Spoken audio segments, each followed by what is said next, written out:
Hello दोस्तों, मैं हूं पूनम भारद्वाज। वैदिक हिंदी चैनल में आप सभी का हार्दिक स्वागत है।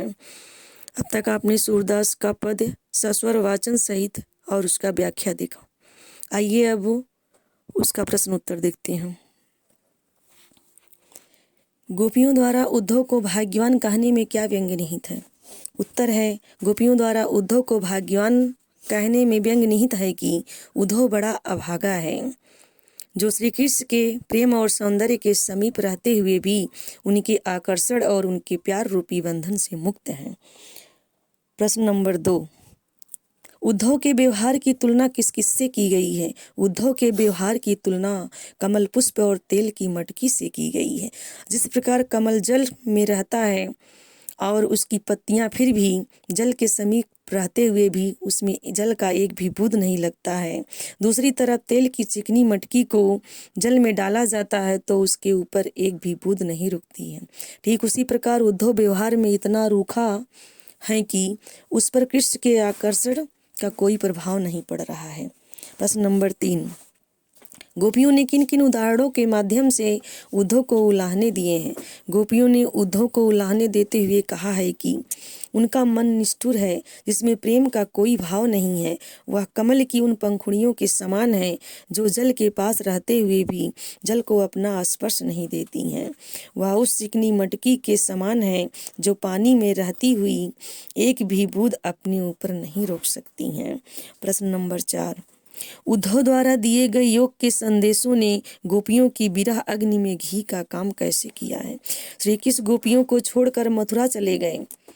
कृष्ण के वियोग में गोपियां दुखद जीवन जी रही थीं। उन्हें यह आशा थी कि कभी ना कभी तो श्री कृष्ण से उनकी भेंट होगी, लेकिन जब श्री कृष्ण उद्धव को योग ज्ञान का संदेश देकर गोपियों के पास भेजते हैं तो गोपियां अत्यधिक व्याकुल हो जाती हैं और उनके विरह की अग्नि और प्रचंड हो जाती है। इस प्रकार उद्धव द्वारा दिए गए योग के संदेश ने गोपियों की विरह अग्नि में घी का काम किया है। मर्यादा न लही के माध्यम से कौन सी मर्यादा न रहने की बात की जा रही है? उत्तर है, उपरोक्त कथन के माध्यम से कृष्ण द्वारा गोपियों के प्रेम की मर्यादा न रखकर उन अवलाओं को योग ज्ञान को अपनाने की बात कही गई है। मर्यादा न लही के माध्यम से गोपियों के इसी प्रेम की मर्यादा न रहने की बात कही गई है। प्रश्न नंबर 6, कृष्ण के प्रति अपने अनन्य प्रेम को गोपियों ने किस प्रकार अभिव्यक्त किया है? कृष्ण के प्रति अपने अनन्य प्रेम को अभिव्यक्त करते हुए गोपियां कहती हैं कि कृष्ण हमारे लिए ऐसे ही हैं जैसे हरिल पक्षी के लिए लकड़ी है। हरिल पक्षी जब उड़ता है या जमीन पर उतरता है तो अपने पंजे में तिनका या छोटी पतली लकड़ी अनवरत दबाए रहता है। उसी प्रकार हमने भी मन कर्म और वचन से कृष्ण को पकड़ रखा है।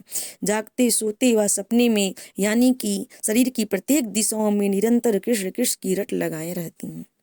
प्रश्न नंबर 7 देखिए, गोपियों ने उद्धव से योग की शिक्षा कैसे लोगों को देने की बात कही है? तो गोपियों ने उद्धव को योग की शिक्षा ऐसे लोगों को देने की बात कही है जिन लोगों का मन चंचल है, अस्थिर है या चकरी के समान है। प्रश्न नंबर 8, प्रस्तुत पदों के आधार पर गोपियों का योग साधना के प्रति दृष्टिकोण स्पष्ट करें। उत्तर है, गोपियां योग साधना को जीवन में निरस्ता और निष्ठुरता लाने वाली मानती हैं। योग ज्ञान का रास्ता अग्नि के समान जलाने वाला और घोर दुख देने वाला है।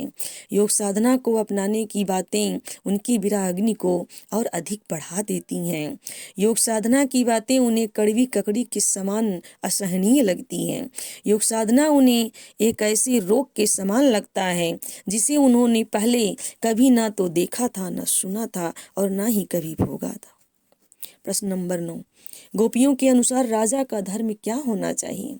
गोपियों के अनुसार राजा का धर्म होना चाहिए कि वह अपनी प्रजा पर कभी भी किसी भी प्रकार का कोई अत्याचार न होने दे और ना ही किसी भी प्रकार की प्रजा को दुख पहुँचे, किसी भी तरह से प्रजा को सताया ना जाए।